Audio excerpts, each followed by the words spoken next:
നമസ്കാരം. Win media ന്യൂസിലേക്ക് സ്വാഗതം. ചേർത്തല നഗരസഭയുടെ നേതൃത്വത്തിൽ നടത്തുന്ന കനാൽ ഫെസ്റ്റിന് തുടക്കം കുറിച്ചുകൊണ്ട് ഫുഡ് കോർട്ടിന്റെ ഉദ്ഘാടനം നടന്നു.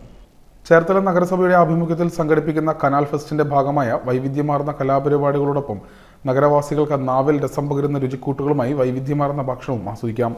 കനാൽ ഫെസ്റ്റിന്റെ ഭാഗമായ ഫുഡ് കോർട്ടിന് തുടക്കമായി. TB കനാലിന് സമീപം നടന്ന ചടങ്ങിൽ Cherthala bar association president advocate Thomas Joseph food കോർട്ടിന്റെ ഉദ്ഘാടനം നിർവഹിച്ചു.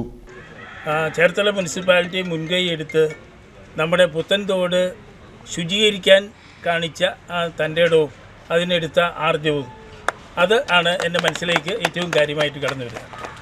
ബഹുമാനപ്പെട്ട അധികാരികളുടെ മുമ്പിൽ എനിക്കൊരു നിർദ്ദേശം വയ്ക്കാനുള്ളത്, നമ്മുടെ നാഷണൽ ഹൈവേയുടെ വികസനവും നടക്കുന്ന സമയം, ഈ സമയത്ത് ആഞ്ഞു പിടിക്കുകയാണെങ്കിൽ നമ്മുടെ AC കനാൽ റീഓപ്പൺ ചെയ്യാനായിട്ട് സാധിക്കും. ഇപ്പോൾ അതിൻ്റെ പണികളൊക്കെ നടക്കുന്ന സമയത്ത്, ഒരുപാട് വർക്കുകൾ നടക്കുന്ന സമയത്ത്, അപ്പോൾ ഇത് വലിയൊരു കാര്യമൊന്നും ആയിരിക്കില്ല. കഞ്ഞിക്കുഴിയിൽ AC കനാൽ ഓപ്പൺ ചെയ്ത് കഴിഞ്ഞാൽ തീർച്ചയായിട്ടും അത് നമ്മുടെ നാടിന് ഒരു വലിയ നേട്ടമായിട്ട് വരുമെന്നാണ് ഞാൻ കണക്കാക്കുക.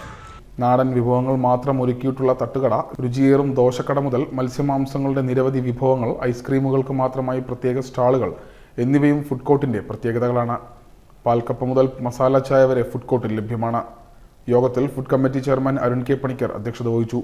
Chairperson Shirley Bhargavan, canal fest food committee convener KV Prathapan, ഫെസ്റ്റിന്റെ working chairman TS Ajayakumar, convener P. Shajimohan, Arun K. Panicker, ME Ramachandran, CB Panjikkaran, Santhosh Kumar, KV Chandrababu, PS Pushparaj, standing committee അധ്യക്ഷരായ AS സാബു, ശോഭ ജോഷി, മാധുരി സാബു, കൗൺസിലർമാരായ Anoop Chacko, Babu Joseph Mullanchira, Pushpakumar, Salji, Kanakamma, Samitha Santhosh, Faisal, Joshitha, Unnikrishnan, B. Bhasi, MA Saju എന്നിവർ പങ്കെടുത്തു. യുവതലമുറകൾക്കും പഴമയുടെ രുചി തേടിയെത്തുന്നവർക്കും ഒരുപോലെ ഇഷ്ടപ്പെടുന്നതാവും സ്റ്റാളുകളെല്ലാം തന്നെയെന്ന fest food committee convener KP പ്രതാപനും പറഞ്ഞു.